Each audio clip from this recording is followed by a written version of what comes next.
Okay,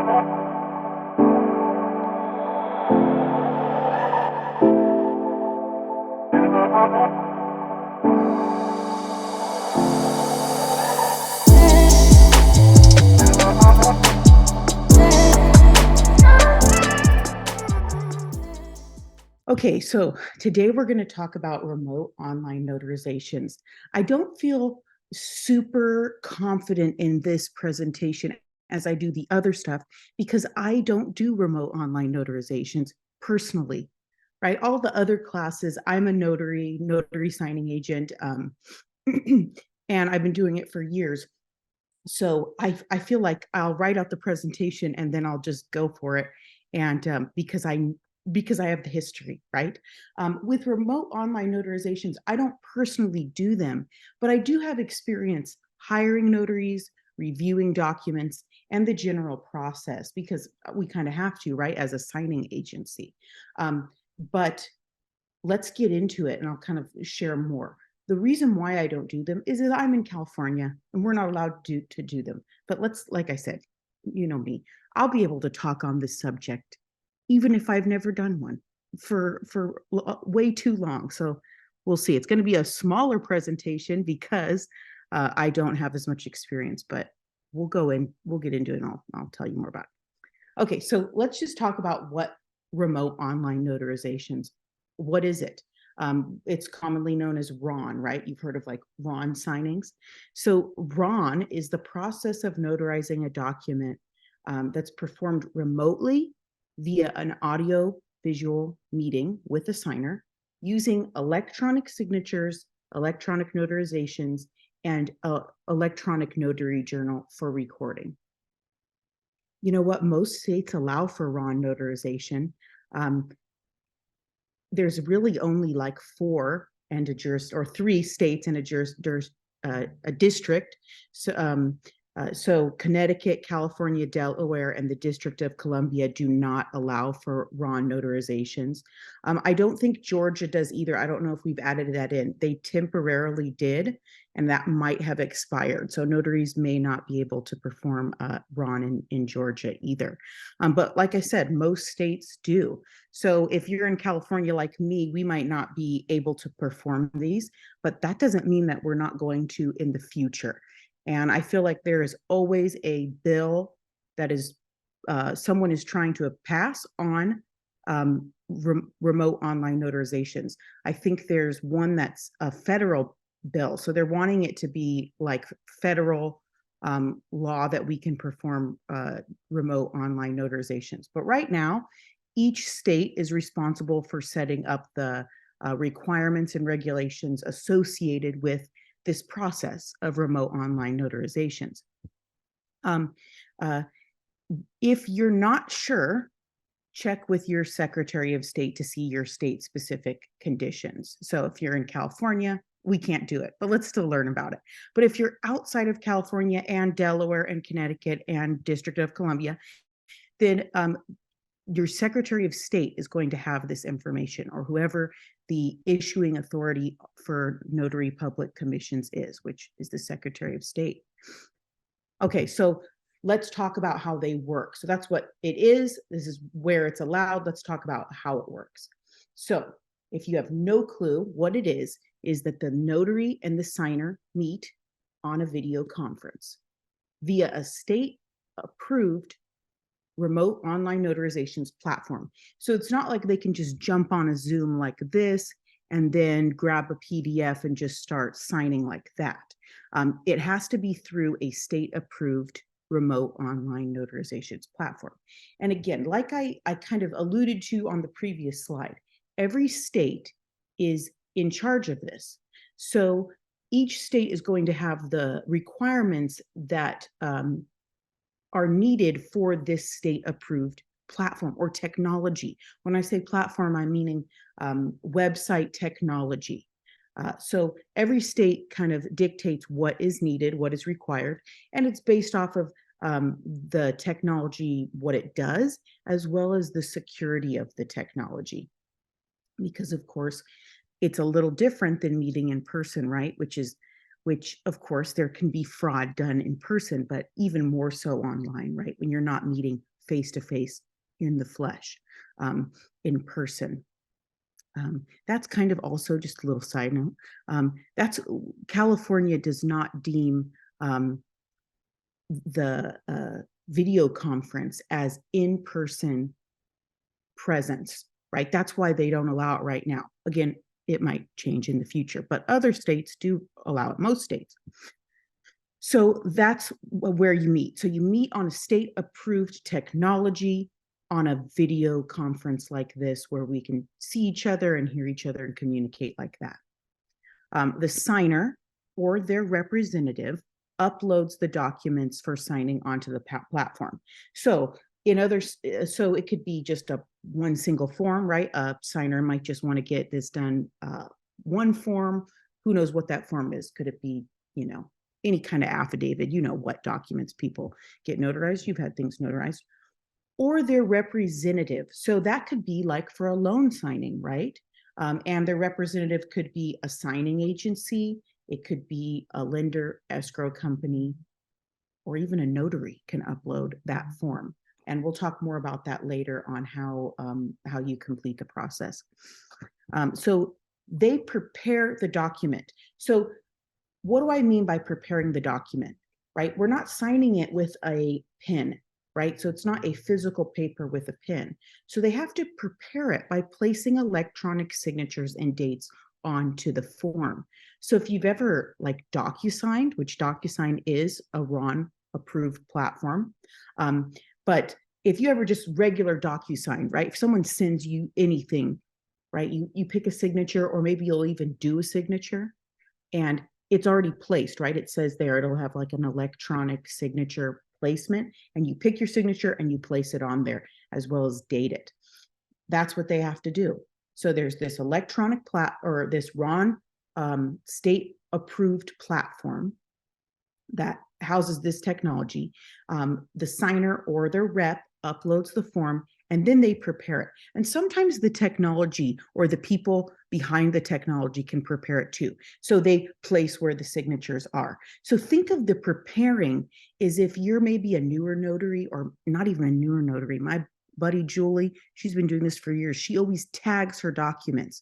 So it's as if they electronically tag where they need to sign, right? Sign and date, initial, and notarize. So that's how that works. So they have this technology on the platform, you upload it, and they electronically tag the form where they need to sign and date. Okay, next thing is that the signer proves their identity, right? You still have to do the normal notarization processes, and we'll talk more about that later. So these state-approved platforms, they provide identity verifications, and typically it's through a two-factor authentication. So 2 ways that the signer proves that they are who they are. A little different than normal notarization, right? Which we just require one form of ID, unless we're dealing with credible witnesses, right? So the first one, which is the what we do as normal notaries, upload a upload the signer's approved ID, right? So that could be a state driver's license, ID, passport, your state's requirements. So they upload an image of that, or sometimes they'll take a picture on their computer of their face and their ID. Some platforms also require that they enter their personal information, and they may do that anyways, right, to get this process going. But there'll be like a third-party background check institution that will generate questions based off of the signer's personal information. So have you ever done that, where you enter your information and then it says, have you ever lived at any of these addresses, right? Or have you ever had this credit card? And there'll be like different options based off of you, right? So they'll have some of your old addresses, or maybe some of your relatives' addresses. So typically those are the two-factor authentication processes, but they're definitely going to ask to upload or have the signer take a picture of themselves, or have the camera verify their ID and their face. So all platforms require this kind of identification, of course, because we're notarizing, right? And that's our job, is to make sure that the ID matches the person. We verify identity. Okay, so similar, but a little different, right, than what we normally do as notaries. Okay, so continued. So we've got the document ready, or the platform, the document's ready. We've verified identity, and now we're going to meet with the signer through the video conference. And then just like you would on a in-person, face-to-face, in the same room kind of signing, you go over the documents. Again, as we know, we've been over it a million times, or if you're a new notary, you don't need to explain every bit of the document, but you might want to list or cite the name of the document, tell them to check out the main information, just allow them to read it, right? That's just like a regular signing. And then you make sure that they place their digital signature where it needs to be placed. So you can miss signatures. Most platforms will alert you, right, if you miss a signature, which is nice, because in person, nobody's alerting you except yourself, right? Maybe the signer if they're really, really on it. But you make sure that they place their signature and date, and you complete the notarization. So on these platforms, and we'll talk about it, you can either purchase separately, or the platforms have they like provide it with your package, which we'll talk about, but a digital seal. So it's just like your regular seal, except it's, digital. That's it. It looks like someone just scanned it, and you complete the notarizations just like you normally would, but online. So you would have a digital signature, you would have your digital seal, and you would type in the information. Some platforms kind of auto-generate your notarization information based off of your profile on that platform. So once everything is signed and notarized, you make sure that everything to notarize. Again, the technology is nice because it does alert you to errors. Most of the time, I have seen errors on Raw signing, so it doesn't always alert you. You still have to be a signing agent, right? You still have to make sure that everything's completed properly. Because if you don't, you're going to still have to meet up with the signer again. And that's where I might not have personal experience doing these kind of signings, but I have personal experience on the back end, right? So even on Raw signings, things can be missed. And if that happens, you have to make another appointment, right? You have to meet with the signer again and have them digitally affix their signature on the form missed. Or if you mess up your notarization, you have to provide a new one. But once you do all that and everything looks good, the document is then available for download. So the signer can download it, or you as the notary can download it. And the platform can provide like a digital audit trail or a digital certificate, and it's going to verify, one, your notary's identity, making sure that you're a real notary, right? And that's kind of part of this platform's job, is to make sure that you really are a notary. And it also allows auditors to view the details of the digital signing and provide proof that the form is not altered. So I'll give you my experience with this. With one particular client, this client was new to Raw signings. And it was actually one of the first that I kind of I oversaw the process, right? And I asked them, does this county allow digital, Raw notarizations?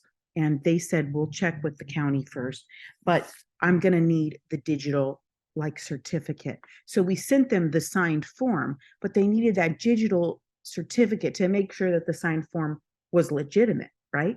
Because technically anybody could e-sign a form, right? Because it's not a really unique signature most of the time. Most of the time it's just like a standard signature. You can have a unique signature. There are options for that, but it's digital. So it's not just like it would be on pen and paper, right? So they needed that digital certificate to prove that that document really was signed. The notary's identity was verified, and the audit trail. So like what exactly was signed, when it was signed, was verified. So that's kind of what the point of that certificate is. So that platform will issue that certificate, basically saying that this notarization is legitimate, right? And that it hasn't been altered. So that's how it works. It's kind of a general overview of how it works. Let's talk about how you can become a remote online notary. So this is very general, and I really hate that it's so general because because I can't tell you exactly what needs to be done, but it really does depend on the state that you're in. But let's talk about the real general guidelines and then some of the state specific. You have to be a notary. Now, some states do allow a notary to become a notary, or a person, an applicant, to become a notary and become a raw notary at the same time. But some states require that you're a notary first. Then you have to apply to perform these virtual notarizations. Some states, it's as simple as a form that you have to fill in. Others, you have to purchase a surety bond, separate insurance, and you have to pay some state fees. So it really depends on your state. Where do you go if you're like, I want to know what I do? You go to your Secretary of State, whoever issues your notary commission, right? Then you need to complete any state required education. I would say the majority of states don't have any additional education. Some states do. Some states actually have a course. I think Florida has like a 2-hour course for becoming a RON certified notary, right? Other states they just require you to take the RON platforms education. So some platforms provide kind of like a test you have to pass. So it really depends on your state. But you then have to choose a state-approved RON technology provider or platform to contract with. So you pick one of the many providers, making sure that it aligns with your state requirements, right? So there's a lot out there. DocuSign is one of them. Notarize is another. Panda Docs is another. I mean, there's a ton of them out there. So look online and you'll find them according to what your state requires, right? Don't just pick anyone, do the research. But then that's what you have to do. So you have to pick one that you contract with. There's going to be fees associated with that as well, depending on the platform. And then you have to obtain your digital supplies and physical supplies. The digital supplies, like I had mentioned earlier, may be provided with your RON platform, right? The site that you contract, that technology that you use to do these RON signings. But other times you have to buy them, and there's, you can buy them all over the place. So you just have to do a little research, right? NNA is a big one, but there's other places you can purchase your digital supplies with. And of course, you have to have physical supplies. You have to have a computer. You have to have internet and reliable internet, right? And your computer can't just be like the most basic model, right? You got to have a camera and a microphone. So that's how you become one, very generally. But I hate saying it so generally, but that's the general guidelines. So every state is different. It's not too difficult to become one, though. And we'll talk more about what do I feel about RON notaries in general. So we talked about the supplies already. So all of these items, computer, reliable internet, digital seal and certificate, some platforms provide those, and an electronic journal, the platforms provide these. So when you do the notarizations, it will provide a journal entry for you. Okay, so last slide, and then just kind of a overall wrapping up. So other than the virtual aspects of RON, right? The platform, the identification differences, these signings take place just like in-person signings would occur, right? So if you're doing them, you just think when in doubt, like, what would I do in person? And the same rules apply. And I don't know if you're like maybe to you, all of this seems like very basic, but for me, and I've never done it, maybe it's because I've never done it, right? And maybe this is how people feel about in-person notarizations, right? Our standard traditional notarizations. But like this makes me very nervous to think about doing it. But the fact is that it's just the same concept, right? You're verifying identity, you're making sure they sign where they need to sign, you're filling in your notarizations, you're triple checking your work. So it's really like, as a new notary, raw notary, you want to get to know the technology you're using well, and then it's just all about confidence, right? That's why becoming a notary first, doing the traditional notary work might be the best option, and then becoming a RON. Or you can become a RON, but maybe get the regular notary work under your belt first. That way you have that kind of confidence going into it. And then really it's just a matter of the technology. So if you're someone who's really savvy with technology, and the technology is really intuitive, and that's why you might want to shop around, look at all of their tutorials, because all of these sites have really neat tutorials. But look at their technology, look and see how easy it is. Like I said, shop around, and that's kind of my next point. Look at the price comparisons, but shop around and get to know the sites as much as you can before choosing the provider that you contract with, because I believe you can only contract with one provider at a time. I might be wrong about that. That's what I've been told. But other than the technology aspect, everything else remains the same. So if you're someone that's nervous with technology, get to know the platforms as best you can before you provide one, because there are differences, right? Now, I've sampled some of the technology, and DocuSign, this is just personal opinions, of course, nobody's endorsing this or telling me to, but I've seen the Panda Docs, I've seen DocuSign, and I've sampled it, and those are all really straightforward. Pavaso is a big one. Maybe I'm sure you guys know that. I feel like in the notary world, that's like the one that I hear about the most. But that's really, to me, like the biggest hurdle is getting to know the technology. Outside of that, the technology really does a lot for you, right? It kind of, in some ways, limits the possible errors. And that's like, now I'm just philosophizing, right? Is that a word? I don't know. But, now I'm just thinking out loud. Like the technology, because it verifies identity the way it does, right? It's a robot. It's all automated. There's like less errors that can happen because it's not a human verifying it, right?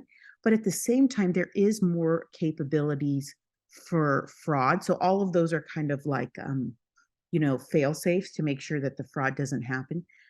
But still, there's humans using the technology, right? So there's still going to be errors, like I mentioned before. Now, see, that was like a weird ramble on this bullet point here. But yeah, that's how I feel about that. Again, like I said, shop around for a RON platform before you settle on one. Make sure it's state approved. There are all sorts of weird websites out there that don't have these standards. And again, like, what are the standards? Well, all these websites have to kind of go through like rigorous security checks. They have to have the correct technology.